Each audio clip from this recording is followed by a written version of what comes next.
नाज़रीन, अगर बात की जाए जम्मू कश्मीर की, जो रियासत हुआ करती थी अब यूनियन टेरिटरी है, 5 अगस्त के बाद जब 370 और 35A को मनसूख किया गया, काफ़ी सियासी लोगों को नज़रबंद किया गया और काफ़ी हद तक लोगों को छोड़ा भी गया है। तो इसी के साथ साथ देखा अगर जाए कि सरकार के वो वादे और वो दावे, जब 35A को हटाया गया था उस वक्त मरकजी सरकार ने ये चीज़ें कही थी कि 370 और 35A के रहते हुए जो डेवलपमेंट के काम जम्मू कश्मीर के अंदर नहीं हो पा रहे हैं। तो इसी सिलसिले में अगर हम देखें, इस पर नज़र डालें पूरे जम्मू कश्मीर यूनियन टेरिटरी के अंदर कि 35 से 370 हटने के बाद काफ़ी ड्रामे हुए हैं, जिसमें हम डोमिसाइल की बात करें, जब डोमिसाइल को नाफिज किया जाता है फिर 48 घंटे के अंदर उसमें तरमीम की जाती है, फिर कैट आता है, कैट को भी ड्रामेटिकली जो है वो उसमें भी तरमीम यानी हटाया जाता है, अब तो जम्मू में आ गया। इस किस्म के काफ़ी सारे जो मरकजी सरकार ने फैसले लिए हैं। तो इसी सिलसिले में डिटेल्ड जो बात हम आज करेंगे वो हमारे साथ हैं एडवोकेट यासर जंजुआ साहब, जिनकी काफ़ी नज़र रहती है इन कामों पर, रियासत पर ही नहीं बल्कि मुल्क की सियासत पर भी मैं कहूँगा इनकी नज़र रहती है। एडवोकेट साहब, आपका खैर मकदम है आज के बहुत शुक्रिया आपका। एडवोकेट साहब, सबसे पहले अगर हम ये चीज़ जानना चाहें, मीडिया का बड़ा नेगेटिव रोल है अभी तक भी, हमारे हिंदुस्तानी मीडिया की अगर हम बात करें, वो किसी भी इशू को मजहब पे ले जाता है, धर्म पे ले जाता है। तो कुछ चीज़ें ऐसी थी जो मीडिया ने भी गलत उजागर की हैं, इस पे भी हम बात करेंगे, हम 370-35A पे भी बात करेंगे, हम कोरोना वायरस पे भी बात करेंगे। लेकिन सबसे पहला जो मेरा सवाल है आपके लिए वो ये है कि 35A और 370 को जब मनसूख किया गया 5 अगस्त के बाद से लेके अभी तक, आप क्या देखते हैं कि कितनी डेवलपमेंट हुई है यूनियन टेरिटरी जम्मू कश्मीर के अंदर? महमूद साहब, आपका बहुत बहुत शुक्रिया, आपका और नवीद काजमी साहब का शुक्रिया कि आपने आज मुझे यहाँ पर बुलाया। तो आपके मैं अक्सर प्रोग्राम देखता रहता हूँ, आप बड़े बेलोस जो है जर्नलिज्म को प्रमोट करते हो। तो आज मैं सबसे पहले तो आगाज़ इससे करना चाहूँगा कि हमारी जो अभी भी हमें आदत है रियासत जम्मू कश्मीर बोलने के लिए, बल्कि ये 47 से पहले एक मुल्क होता था। क्योंकि जब हिंदुस्तान, पाकिस्तान, बांग्लादेश एक ही मुल्क था, जब उस वक्त जब अंग्रेज़ उस पर राज कर रहे थे, तो उस वक्त 47 से पहले एक अलग मुल्क था, क्योंकि यहाँ की आइडेंटिटी अलग थी, यहाँ का कल्चर अलग था। आप देखेंगे 47 से पहले हमारे जम्मू कश्मीर में जो फ्रीडम फाइटर्स थे, जैसे भगत सिंह थे, अशफाक उल्लाह थे, जिस तरह और जो पॉलिटिकल लीडर्स थे, तो वो लोग जो थे जम्मू कश्मीर का, आपको कोई अंग्रेज़ों के खिलाफ फ्रीडम फाइटर्स नहीं पाओगे, क्योंकि उसकी वजह यही थी कि यहाँ के जम्मू कश्मीर जो था एक अलग से मुल्क था। क्योंकि यहाँ की आइडेंटिटी जो खास पर जो यहाँ की पहचान को जो बचाया था वो डोगरा रूलर्स ने बचाया था। और महाराजा हरी सिंह से पहले अगर आप देखेंगे गुलाब सिंह थे, उसके बाद रणबीर सिंह थे, महाराजा प्रताप सिंह थे, फिर महाराजा हरी सिंह थे। 1927 में उन्होंने हमें आइडेंटिटी दी स्टेट सब्जेक्ट के तौर पर, जिसको हम PRC भी बोलते हैं। तो हमारी एक पहचान थी। अब हमें अगर हम देखें कि उन्होंने जो एक्सेशन जो किया उस वक्त सबसे बड़ी हमारी रियासत को, अगर जो हमारी रियासत को नुकसान पहुंचाया वो हमारे पड़ोसी मुल्क ने पहुंचाया। क्योंकि हमारा जो एक हिस्सा था, जो खासकर रजौरी पूंछ का जो एक हिस्सा था 70%, जिसको POK कहते हैं, वो जो ट्राइबल्स ने वहां पर हमला किया वो उधर चला गया POK के पास। सबसे बड़ी जो इसमें हमारी रियासत को बिगाड़ने का हाथ में रहा हमारे पड़ोसी मुल्क का रहा। उसके बाद यहाँ पर क्या हुआ कि महाराजा, यहाँ के जो हमारे लोग थे, खास पर जो हमारे इंटेलेक्चुअल क्लास थी, उन्होंने 2 नेशन थ्योरी को रिजेक्ट किया। उन्होंने कहा ये ठीक है, हमें इस मुल्क में हमारी जमहूरियत है, एक कॉन्स्टिट्यूशन है, ये दुनिया का सबसे बड़ा मुल्क बनेगा, लार्जेस्ट डेमोक्रेसी होगी, मजहबी आज़ादी होगी, right to freedom of speech होगा, तरह तरह के इस अमल पर सब लोग राजी हो गए और इस मुल्क के साथ जो है पूरअमन तरीके से चलना शुरू हो गए। अब एक्सेशन में जो महाराजा हरी सिंह ने 3-4 चीज़ें जो सब्जेक्ट्स में उन्होंने कहा था कि इसी पर एक्सेशन रहेगा, तो उन्होंने बड़ी दूरंदेशी से स्टेट सब्जेक्ट को जो था प्रोटेक्ट किया उसको महाराजा हरी सिंह ने एक्सेशन करते हुए। लेकिन बदकिस्मती से पिछले साल 2019 में ये जो गवर्नर रूल के बाद हम बात करेंगे, हमारी जो शनाख्त थी वो ख़त्म कर दी गई, यानी कि हमारी जो आइडेंटिटी थी वो ख़त्म हो गई है इस वक्त। और अब वो मज़ीद जो बची हुई है वो भी ख़त्म हो रही है। हमारी इतनी बड़ी रियासत आबादी के लिहाज से, रकबे के लिहाज से, उसको एक स्टेटस क्या दिया UT का, यानी कि हमारा स्टेटस जिसको तहसील जितना एक स्टेटस है, यानी कि पौंडीचेरी एक बहुत बड़ी 3-4 लाख आबादी की पौंडीचेरी जो है आबादी होगी, उस जितना हमें स्टेटस दिया। अब उस वक्त सबसे पहले यहाँ पर सत्यपाल मलिक साहब आए गवर्नर, उन्होंने यहाँ पर यह प्रॉमिस किया कि जम्मू कश्मीर में जो है नया जम्मू कश्मीर बनेगा। ये सेंट्रल गवर्नमेंट का भी था नारा कि हम नया जम्मू कश्मीर बनाएंगे, सबका साथ होगा, सबका विकास होगा। लेकिन वो जो था सबका साथ सबका विकास जाहिरी तौर पर था, अंदरूनी वो जम्मू कश्मीर की डेवलपमेंट या करप्शन फ्री नहीं करना चाहते थे। इसी तरह उन्होंने सत्यपाल मलिक साहब ने वादा किया कि हम 50,000 नौकरियां देंगे। कितनी बदकिस्मती है कि रियासत के एक गवर्नर जो हैं वो कमिटमेंट करते हैं कि मैं 50,000 नौकरियां दूंगा, बल्कि 50,000 नौकरियां तो कहां दी, उसके बजाय उन्होंने जम्मू कश्मीर बैंक के जो एम्प्लॉइज थे, जिसमें मैक्सिमम लोग जो थे वो जम्मू प्रोविंस जम्मू डिवीजन के लोग थे, उनको भी नौकरियों से निकाल दिया गया। इतना बड़ा इनजस्टिस यूथ के साथ हुआ। फिर इन्होंने कहा कि हम SRO 202 को रिवोक करेंगे।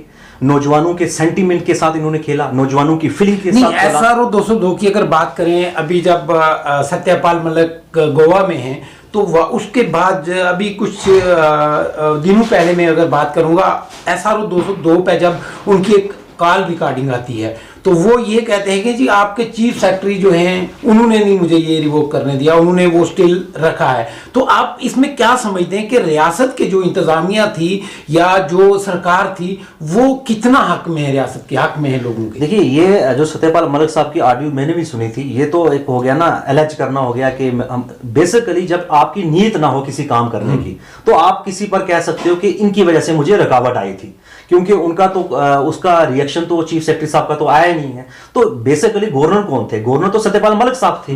तो उन्होंने नौजवानों के साथ जो वादे किए थे उन्होंने धोखा दिया, हमें उस वक्त नौजवानों को धोखा दिया। उसके बाद उन्होंने क्या किया, आप देखें हमारा ज्यादातर तबका जो है ट्रांसपोर्ट का है, और जो प्राइवेट व्हीकल्स भी लेते हैं ये लोन पर लेते हैं। मोर देन 70% हमारी जो गाड़ियां चल रही हैं लोन पर है। और एक तबका ऐसा है ट्रांसपोर्टर जिनकी जो रोजी जो है, जिनके परिवार जो है वो फीड कहां से करते हैं? ट्रांसपोर्ट से करते हैं, लोन पे गाड़ी लेते हैं। इन्होंने 9% टैक्स लगाया जो नई गाड़ी खरीदेगा, यानी कि अब जो नया गाड़ी खरीदेगा उसको 9% एक्स्ट्रा, 10 लाख पे उसको 90,000 1 लाख एक्स्ट्रा लेना है, लोन लेना है, किस लिए कि मैंने गाड़ी खरीदनी है। एक तो इन्होंने वो ऑर्डर निकाला जो हमारे किसी भी मुल्क में किसी हिस्से में ये 9% वाला नहीं है। उसके बाद आप देखें कि इन्होंने क्या किया कि जब गवर्नर साहब सत्यपाल मलिक साहब थे उस वक्त, जब 5 अगस्त के बाद जितने पॉलिटिकल लोग थे हमारे, जो गैर सियासी लोग भी थे, उन सबको डिटेन कर दिया। हालांकि डिटेंशन जो है किसी चीज का हल नहीं है। माना कि जम्मू कश्मीर में जो भी पॉलिटिकल इश्यूज है इसको पॉलिटिकली सॉर्ट आउट किया जा सकता है, लेकिन इन्होंने उनको क्या किया, जो मेन स्ट्रीम पार्टीज थी उनको भी, जो साबका चीफ मिनिस्टर रहे हुए हैं, एमपीज रहे हुए, उनको भी उठा के इन्होंने नजरबंद कर दिया पब्लिक सेफ्टी एक्ट के तहत। अब उनको नजरबंद करने से क्या हासिल होगा? कुछ हासिल तो होना नहीं था। इससे सबसे बड़ा क्या नुकसान हुआ, एक इंटरनेशनल कम्युनिटी जो थी, इंटरनेशनल एक्टर जो था, उस पे ये गया कि हमारा जो इंडिया जो माना जाता था लार्जेस्ट डेमोक्रेसी के लिए, कहीं ना कहीं डेमोक्रेसी जो थी हमारी, जो सेंट्रल गवर्नमेंट थी, उसने मजाक बना के रख दिया। उसके बाद इन्होंने कोई डेमोक्रेसी का हमारा मजाक बनाया और उनको आर्बिट्रेरली कोई उनका मतलब एक बनता है ना जेन्युइन कि आप क्यों अरेस्ट कर रहे हो, बल्कि जो हमारा कॉन्स्टिट्यूशन ऑफ इंडिया में राइट देता है कि राइट टू रिएक्ट। अगर हम गवर्नमेंट की किसी पॉलिसी से या गवर्नमेंट की किसी डायरेक्शन से एग्री नहीं करते हैं तो हमारा राइट है कि हम एजिटेट करें, पीसफुल एजिटेट करें, और उसको हम राइट टू रिएक्ट कह सकते हैं। उन्होंने हमारा सेंट्रल गवर्नमेंट ने राइट टू रिएक्ट भी छीन लिया। फिर हमारे साथ वादा किया गया, फिर हमें उम्मीद थी कि अब शायद कुछ विकास होगा। विकास क्या था, जो पहले भी पुल बने थे वो भी गिर रहे हैं, जो रोड बनी हुई थी वो भी टूट रही है। फिर उसके बाद उन्होंने क्या किया, डोमिसाइल लॉ लाया। डोमिसाइल लॉ लाने के बाद आप मुझे बताएं, हमारी आबादी 130 करोड़ है, 1 करोड़ 30 लाख हमारी आबादी है। हमारे 80 लाख आबादी के पास एटलीस्ट इस वक्त पीआरसी ऑलरेडी है। अब हमें दोबारा कतार में खड़ा होना है, क्या लेने के लिए? डोमिसाइल लेने के लिए। और जो नौकरियां निकाल रहे हैं ऑलरेडी, जो लोग बाहर से आ रहे हैं, आप मुझे बताएं जॉब्स उनको मिलेंगी या जम्मू कश्मीर के जो यहाँ के बाशिंदे थे उनको मिलेगी? और एक करप्शन का एक और व्हीकल खोल, एक करप्शन तो हमारी पहले कंट्रोल नहीं हो रही थी, रिश्वत का एक और दरवाजा खोल दिया कि आप डोमिसाइल के लिए आप दोबारा से अप्लाई करें और डोमिसाइल बनाएं। लेकिन ये एक प्री प्लान जो है, आप कह सकते हो हमारी शनाख्त जो है उसको बिगाड़ने में, हमारी जो शनाख्त है उसको प्री प्लान किया गया है उसको खत्म करने के लिए। तो करप्शन के इन्होंने वादे किए कि करप्शन खत्म करेंगे। कहां करप्शन खत्म हुई? जहां पहले 1,000 रुपया लगता था, आज वहां पर 5,000 रुपया खर्च करना पड़ता है गरीब आदमी को। गरीब हो कोई भी हो, यहाँ के जो बाशिंदे हैं, करप्शन इस वक्त इतने बड़े पैमाने पर है और जम्मू कश्मीर को पूरी तरह कंट्रोल कर दिया है ब्यूरोक्रेट्स ने। कोई गवर्नमेंट का ऑर्गन है नहीं, क्योंकि ये पॉलिटिकल प्रोसेस चाहते भी नहीं है कि यहां पर पॉलिटिकली प्रोसेस स्टार्ट हो, क्योंकि सारे अख्तियार इन्हीं के पास हैं, क्योंकि पब्लिक, जनरल पब्लिक इनके एक्सेस में नहीं आ सकती, जनरल पब्लिक इनसे मिल नहीं सकती, जनरल पब्लिक इनसे सवाल नहीं कर सकती कि आपने क्या काम किया, क्योंकि इनके पास एक बहाना मिला है, सेंट्रल गवर्नमेंट को मुतमिन किया है इन्होंने कि यहां पर जी हालात खराब हैं और हम डोजर बना देंगे, पीएसए लगा देंगे। इस फियर में लोगों को रखकर ये जो हम जिसको हम स्टेट बोलते हैं, क्योंकि हमें बार बार ये रियासत मुंह में आती है, जो यूटी बनी है, इसको ये ब्यूरोक्रेट लूट रहे हैं। और अब हमारे लिए जो इन्होंने जो टैक्सीज, ये टोल प्लाजा, उसके बाद हमें गिफ्ट दिया इन्होंने, टोल प्लाजा जो खोल दिया। आप मुझे बताएं, पहले यहां पर एम्प्लॉइज तो बहुत कम है, 5% आबादी के लिहाज से होंगे, 6% होंगे, बाकी लोग, यानी कि जितने लोग हम मेहनत करते हैं, मजदूर तबका भी, वो दिन को मेहनत करेगा, दूसरे दिन जाके सरकार को रिटर्न करेगा। तो सरकार की जो पॉलिसीज हैं ये हमारे फेवर में नहीं है। जम्मू कश्मीर को हमें, हमारे जो है, हमें नुकसान हो रहा है इन चीजों से। जो भी बेसिकली जो सेंट्रल गवर्नमेंट का मोटिव है, इनका मोटिव है 2024 का इलेक्शन, क्योंकि पहले भी इन्होंने जो 2 इलेक्शन लड़े वो भी जम्मू कश्मीर पर लड़े, तीसरा इलेक्शन जो ये लड़ना चाहते हैं वो भी जम्मू कश्मीर पर लड़ना चाहते हैं। लेकिन हमारा कसूर क्या है? हमारा नहीं, इसमें हम बात करें, अगर मैं भाजपा की, भारतीय जनता पार्टी की बात करूं, तो ये मेरा अपना व्यू है। एज ए फ्रीलांस जर्नलिस्ट में अगर बात करूं तो मैं ये कहूंगा कि मैं भारतीय जनता पार्टी को गलत नहीं ठहराऊंगा, चाहे वो 35A की बात हो, 370 की बात हो, डोमिसाइल की बात हो, क्योंकि उनका एजेंडा यही था। 70 साल पहले से उनका मंशूर यही है। वो कभी राम मंदिर की बात भी करते थे, वो 370 35A की बात भी करते थे, तो आखिरकार वो बिल आखिर वो उन्होंने कर दिया। लेकिन स्टेट में जो सरकारें रही हैं, चाहे वो पीडीपी की शक्ल में हो, वो कांग्रेस की हो, वो नेशनल कॉन्फ्रेंस हो, या जो भी पार्टियां, जितनी भी पार्टियां हमारी रीजनल पार्टियां हैं यहाँ, तो उनका क्या रोल था इसको प्रोटेक्ट करने में, जो उन्होंने नहीं किया, और वो सब लोग फेल हो गए। देखिए महमूद साहब, काफ़ी हद तक मैं आपसे पार्शली एग्री करता हूं कि भारतीय जनता पार्टी का एक मैनिफेस्टो था। उससे पहले वाजपेयी साहब भी आए थे, अटल बिहारी वाजपेयी साहब। अगर मैं पर्सनली अपनी ज़ाती बात करूंगा, वाजपेयी साहब एक बहुत बड़े स्टेट्समैन थे, बल्कि इंडिया के नहीं बल्कि पूरी दुनिया में माने जाते थे। उनकी बड़ी दूरअंदेशी थी, क्योंकि वो जम्मू कश्मीर में जब वो आए, उस टाइम आप देखेंगे कि जम्मू कश्मीर में कितना पीस आया, क्योंकि वो इंसानियत, जमहूरियत और कश्मीरियत की बात करते थे। तो उन्होंने काफ़ी हद तक जो था, दोबारा उनको मौका नहीं मिला। अगर दोबारा उनको मौका मिल गया होता, शायद आज जो हम सूरत हाल देख रहे हैं ये नहीं होती। लेकिन भारतीय जनता पार्टी जो कर रही है, इससे हमें, भारतीय जनता पार्टी ठीक है, उनका एक एजेंडा है, वो उसको लागू करेंगे। लेकिन जो कंट्री के इंटरेस्ट की बात करती है कि रीजन टू रीजन जोड़ा जाए, लोगों को एक दूसरे से तालमेल किया जाए, लोगों के बीच में हार्मोनी पैदा की जाए, लेकिन बदकिस्मती से इस सरकार ने लोगों के बीच में नफरत फैलाने के अलावा कुछ नहीं किया। इसमें अगर हम बात करें, हार्मोनी की बात करें, आपस में जोड़ने की बात करें, मोहब्बत का पैगाम जो देने में अहम रोल ज़राए इब्लाग का है, मीडिया का है, तो इस वक्त शार्ट अल्फाज में मैं ये जानना चाहूँगा आपसे कि मीडिया को अगर चौथा स्तून कहा गया है, तो ये क्या वजह है कि हमारा जो हिंदुस्तानी मीडिया है वो उस चीज़ पे अमल पैरा क्यों नहीं हो रहे, चंद लोगों को छोड़ के? महमूद साहब, बिल्कुल आपने दुरुस्त, आपने हालांकि इसके मुतल्लिक़ बड़े प्रोग्राम भी किए और बड़े अच्छे प्रोग्राम किए हैं जर्नलिज्म को लेकर। इसमें देखिए, हमारे इंडिया में बहुत सारे अच्छे जर्नलिस्ट हैं, जैसे रिवेश कुमार आप मिसाल ले सकते हैं, जिनको इंटरनेशनल अवार्ड भी मिला है, बेस्ट जर्नलिस्ट का अवार्ड मिला है। इससे बड़ी खुशनसीबी हमारे लिए क्या हो सकती है? लेकिन ज्यादातर तबका जो हमारा जो मीडिया है, ये मीडिया एक कह सकते हो आप कॉर्पोरेट सेक्टर जो है, जो यानी कि जो सरमायादार लोग हैं, वो लोग इस चैनल्स को चला रहे हैं, कैपिटलिस्ट लोग चला रहे हैं। यानी कि जर्नलिज्म प्रमोट नहीं हो रहा है, वो एक पर्टिकुलर एजेंडा और पर्टिकुलर पॉलिसीज को प्रमोट कर रहे हैं। और ये बदकिस्मती से इस वक्त पूरी दुनिया में जो है, आप देखेंगे CNN चैनल देखते हैं आप, हाँ। CNN चैनल भी जो है वो भी किसी तरह से चलाया जा रहा है। जो हम उस पर प्रोग्राम्स देखते हैं, वो USA क्या करती है, वहां के प्रोग्राम इस तरह के किए जाते हैं कि आने वाली दुनिया में एक ऐसा माहौल क्रिएट किया जाए, लोगों को डराया जाए कि USA बहुत बड़ी पावर है, ताकि USA के बारे में कोई सोच भी ना सके। इस तरह का एनवायरमेंट तैयार किया जाता है। तो हमारे मीडिया में एक तो आपको पता ही है TRP, दूसरा फंड्स की बात है, एड्स की बात है, पैसा कहां से आ रहा है, सीधी सी बात, एड्स की अगर मैं बात करूं तो आप देखेंगे कि सरकारी जो एड्स होती हैं वो खासकर उन्हीं चैनलों पर ज्यादातर चलती हैं, दूसरे चैनल को कहीं वो नहीं किया जाता स्पॉन्सर उस चीज में। और पुण्य प्रसून वाजपेयी हैं जो पहले आज तक में हुआ करते थे, तो आज मेरी तरह वो भी फेसबुक लाइव या यूट्यूब ही देते हैं। तो ऐसे लोगों को चैनल जगह क्यों नहीं दे रहे हैं?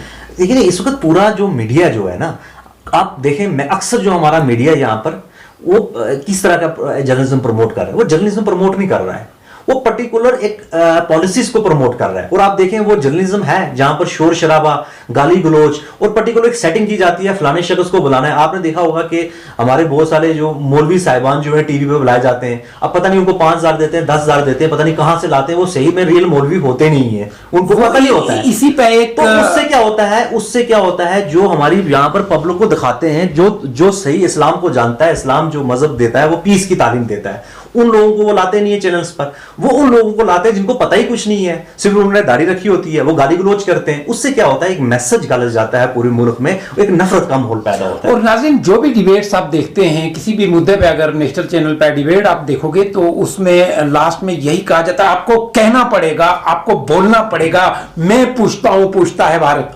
लेकिन एक सहाफत जो है वो ये नहीं होती, हर इंसान को अपनी बात करनी होती है। इन शॉर्ट में ये कहूँगा कि उन चैनल्स को जब आप देखते हैं, जब आप कोई डिबेट देखते हैं और वो किसी नतीजे पे नहीं पहुंचते हैं, वो बिना फैसला हुए ही खत्म हो जाती है। बहरहाल इस मुद्दे पे हम बिल्कुल बात भी करेंगे और इसी में खास मेरा प्रोग्राम होता है इंट्रोडक्शन ऑफ जर्नलिज्म, वो आप देखते रहिएगा जरूर।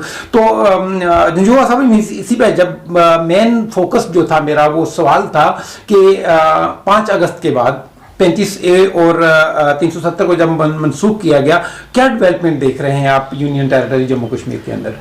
डेवलपमेंट तो कुछ भी नहीं है, अलबत्ता हमारे पास जो चीज़ें थी वो भी ले ली गई हैं। तो इस वक्त ग्राउंड पे कोई काम नहीं हुआ है, कोई डेवलपमेंट हमें नज़र नहीं आ रही है।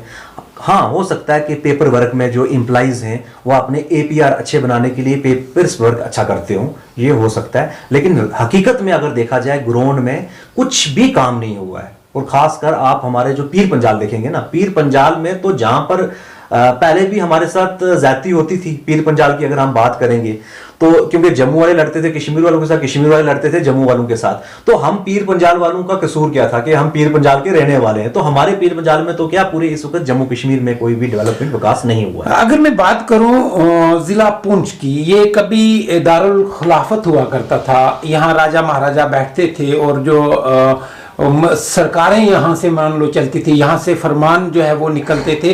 और जिला पुंछ और राजौरी को आप क्या देखते हैं कि डेवलपमेंट जो है वो कितनी हुई है? कुछ लीडरों का तो ये भी कहना था यहाँ 40 साल तक डेवलपमेंट की जरूरत ही नहीं है। आप देखें कि राजौरी पुंछ जो हमारा ये एक रियासत थी अपनी, यहाँ का एक अपना राजा था उस वक्त, तो राजौरी पुंछ का जो मैक्सिमम जो हिस्सा है वो चला गया है POK में, जो रावला कोट हो गया, बाग हो गया, तो वो मैक्सिमम एरिया जो है POK उधर चला गया। खैर वो टॉपिक एक अलग है, क्योंकि वो भी एक साजिश के तहत हम लोगों को जो है वो पार्ट में डिवाइड कर दिया गया था। आप देखें जब पुंछ जो है पुरानी म्यूनसिपैलिटी है, पहले यहाँ पर जो म्यूनसिपैलिटी थी जम्मू, श्रीनगर और पुंछ हुआ करती थी। आज पुंछ जहां पर जो राजे के टाइम जितनी डेवलपमेंट थी उसके इर्द गिर्द, थोड़ा शहर के इर्द गिर्द, थोड़ा आप 1 किलोमीटर आगे पीछे देख लें, वो वहां तक ही लिमिटेड रही है। राजौरी पुंछ में कोई भी राजौरी तक थोड़ा सा हल्की फुल्की डेवलपमेंट, जैसे कुछ मेडिकल कॉलेज थोड़े बहुत किए। अब हमारे लिए ये प्रॉब्लम है कि हमारे जो लीडर कहते हैं कि यहाँ पर डेवलपमेंट हुई है, ये डेवलपमेंट नहीं है। रोटी कपड़ा, आप मुझे बताएं, आज भी हम रोटी कपड़े मकान के लिए लड़ेंगे, 2020 चल रहा है, 47 में 21वीं सदी चल रही है, आज भी हम बोलेंगे रोटी कपड़ा मिल रहा है जी, सब कुछ अच्छा है। ऐसा नहीं है।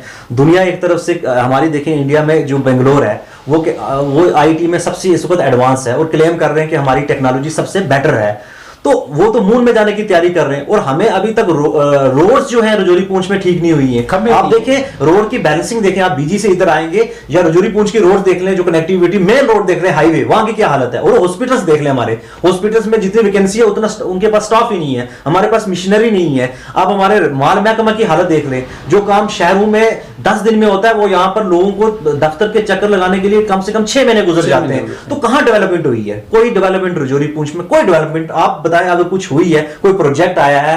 क्योंकि आप तो प्रोग्राम करते रहे। सर डेवलपमेंट हुई है ना।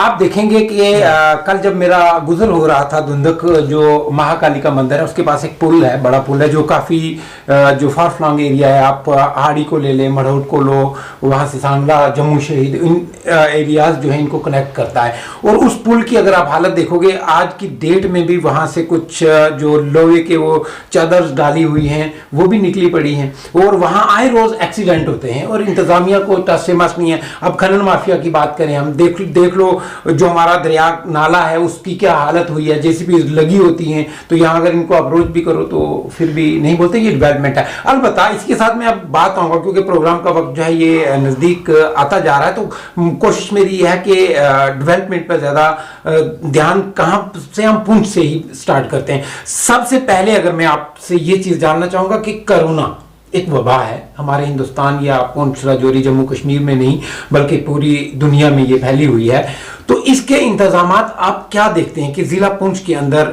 जो लोग इस वक्त बाहर से कमोबेश 4000 लोग हैं जो बाहर से जिनको इधर लाके क्वारंटाइन किया, उनके टेस्ट हुए, उनको क्या क्या फैसिलिटीज़ मिल रही हैं, तो कहाँ तक ये इंतजामिया जो है कामयाब हुई है इसमें?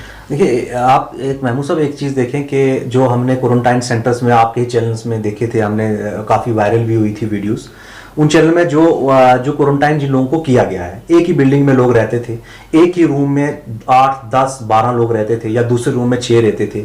अब कई जगह ये भी कंप्लेंट्स आई है कि एक रूम में 2 लोगों का पॉजिटिव आया है।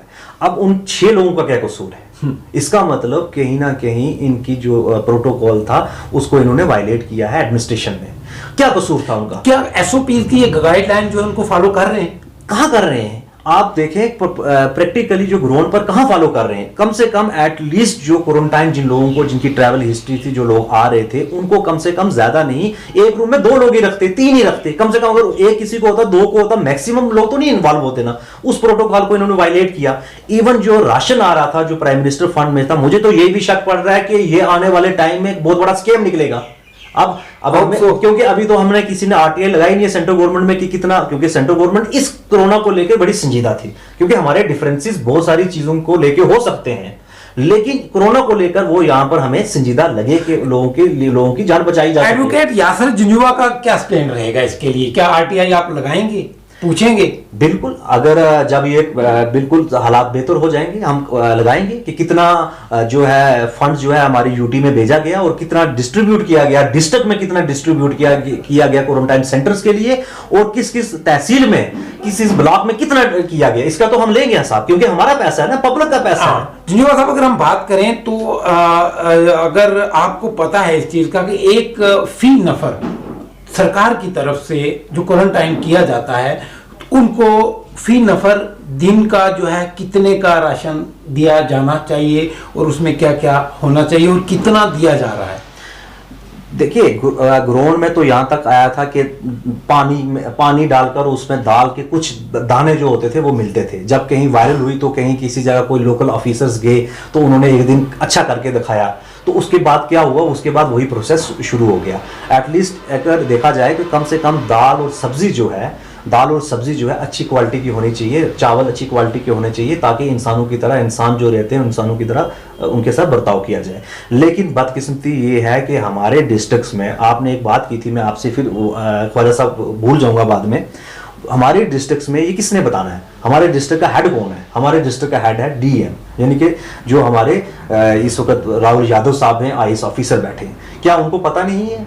उनको वो आईएएस करके आए हैं, उनको पता नहीं है कि हमारे डिस्ट्रिक्ट पुंछ में कितनी डेवलपमेंट हुई है? क्या वो आज तक एक भी डिमांड नहीं कर सके, यहाँ से रिकमेंड करके नहीं भेजा सेंट्रल गवर्नमेंट के हमारे डिस्ट्रिक्ट पुंछ में एक भी केवी स्कूल नहीं है? एक केवी स्कूल बताएं सीबीएसई का यहाँ पर डिस्ट्रिक्ट पुंछ में है? ये किसका काम होता है? ये कंसर्न डीएम का होता है कि भाई, हालांकि केवी स्कूल की सेंट्रल बॉर्डर स्कीम्स हैं कि केवी स्कूल खोले जाए, हमारे पास तो एक भी डिस्ट्रिक्ट में केवी स्कूल नहीं है, क्योंकि उसमें मैक्सिमम गरीब बच्चे जो है पढ़ सकते हैं, क्योंकि प्राइवेट स्कूल जम्मू में जाके तो हर बंदा अफोर्ड नहीं कर सकता प्राइवेट स्कूल में पढ़ने के लिए।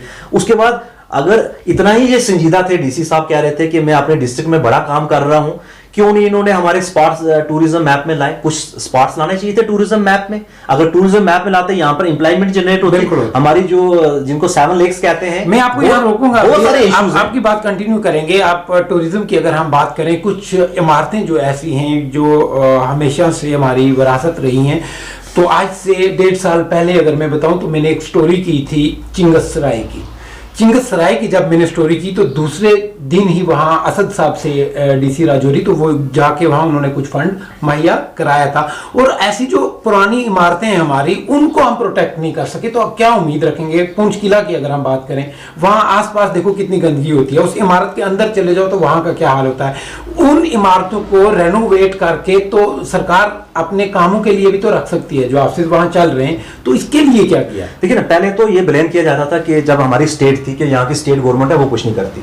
अब पिछले 2 साल से कौन है यहाँ पर? ब्यूरोक्रेट्स। सब कुछ कंट्रोल किसके पास है? ब्यूरोक्रेसी के पास है। ये अगर चाहें तो मोनोमिट जो हमारे पुराने हैं, जो किले की आपने बात की, पूंछ किले की बड़ी बुरी कंडीशन है। बाहर से चूना करने से कुछ नहीं होता, इंटरनल उसको प्रोटेक्ट करना पड़ेगा, प्रिजर्व करना पड़ेगा, तभी जाके ये हमारी एक पहचान रहेगी कि वाकई हमारा पूंछ में एक फोर्ट है। तो उसके लिए कहीं ये संजीदा नजर नहीं आ रही। ये तो ऐसा लग रहा है कि अपने एपीआर बना रहे हैं कि हमारी नेक्स्ट जो मतलब नेक्स्ट जो हमारी प्रमोशन होगी या नेक्स्ट हमारी जो एडजस्टमेंट होगी वो किसी अच्छी प्लेस में होगी, यहां से हमने एपीआर लेना है। उसकी वजह यह है कि हम लोग जो है खुद अवेयर नहीं है। गलती उनकी भी नहीं है, गलती हम लोगों की है। क्योंकि हम लोगों की गलती ये है कि जब ये ऑफिसर्स आते हैं मुगल रोड से या ये आते हैं बीजी वाली साइड से, हम पहले इन तक पहुंच जाते हैं, हम इनकी पहले खुशामद करना शुरू कर देते हैं। ठीक है, जो काम करता है उसको अप्रिशिएट करो, लेकिन ये प्रैक्टिकली गलती हम लोगों की है क्योंकि हम लोगों को मालूम ही नहीं है। ये पब्लिक सर्वेंट है। अगर कोई डीएम है तो डीएम किसके लिए है? वो अपने एसीआर, एसी या जितने उसके ऑफिसर्स सबऑर्डिनेट्स हैं, डिस्ट्रिक्ट के जितने डिपार्टमेंट है उनके लिए। हम पब्लिक हैं, हम जनरल। उनकी अकाउंटेबिलिटी किसके मतलब बनती है? उनकी अकाउंटेबिलिटी पब्लिक के लिए है। पब्लिक उनसे हिसाब ले सकती है, चाहे कोई मजदूर क्यों ना हो, पब्लिक उनका हिसाब ले सकती है। हमारा जो मौजूद है वो थोड़ा बदल भी गया था, तो फिर से मैं इस पे आऊंगा क्योंकि इशू इतने हैं, बातें इतनी हैं कि क्या किसको कहे इंसान। मैं आपके पास फिर से आऊंगा कि क्वारंटाइन सेंटर्स की हम बात कर रहे थे और जिला इंतजामिया की बात कर रहे थे। मेरे साथ काफी लोगों ने बात की, जो स्कॉलर लोग हैं हमारे, जो बच्चे बाहर थे वो आए, उनको क्वारंटाइन किया गया। उन्होंने भी मेरे पास, अगर आप कहें तो फोन रिकॉर्ड मेरे पास, कॉल रिकॉर्डिंग्स हैं, उन्होंने कहा कि जिला इंतजामिया जो है टोटली इग्नोरेंट है, इन्होंने कोई भी सॉलिड कदम नहीं उठाया हुआ इंसानी जान के तहफ़्फ़ुज़ के लिए। आप कैसे देखते हैं इसको? देखिए, इन्होंने कोई भी मैच्योर डिसीजन नहीं लिया।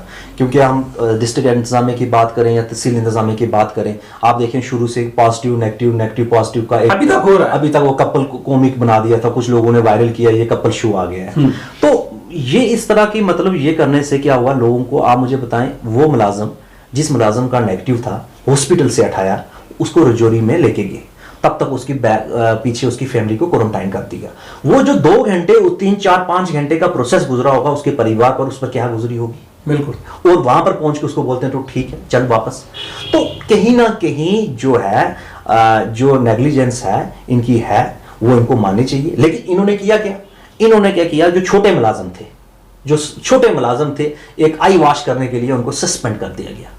हालांकि जब उन मुलाजमीन की मेरे साथ बात हुई तो उन्होंने कहा कि 14 और 15 तारीख को हम रोस्टर में थे ही नहीं, हम ड्यूटी पे थे ही नहीं है। और ये फैसले कहाँ लिए जाते हैं? बीएमओ साहब, डीएम साहब को कहाँ पे मिलते हैं जाके, कहाँ उनको लिस्ट देते हैं? ये कहीं ना कहीं नाज़रीन सवालिया निशान है। और इसके सिलसिले में जब मेरी डिस्ट्रिक्ट मजिस्ट्रेट से बात हुई थी यादव साहब से, उन्होंने कहा था कि मैंने वहाँ ऑफिसर जो है वो मुकर्रर कर दिया हुआ है, तो इस पे वो लोग अगर उनको कोई शिकायत हैं तो वो उनके पास जाके बात कर सकते हैं। इसमें सबसे बड़ा सवाल ये उठता था कि एक डॉक्टर जो क्वारंटाइन सेंटर जरा वाली गली में जीएनवी में थे और उनको सस्पेंड किया जाता है। क्यों?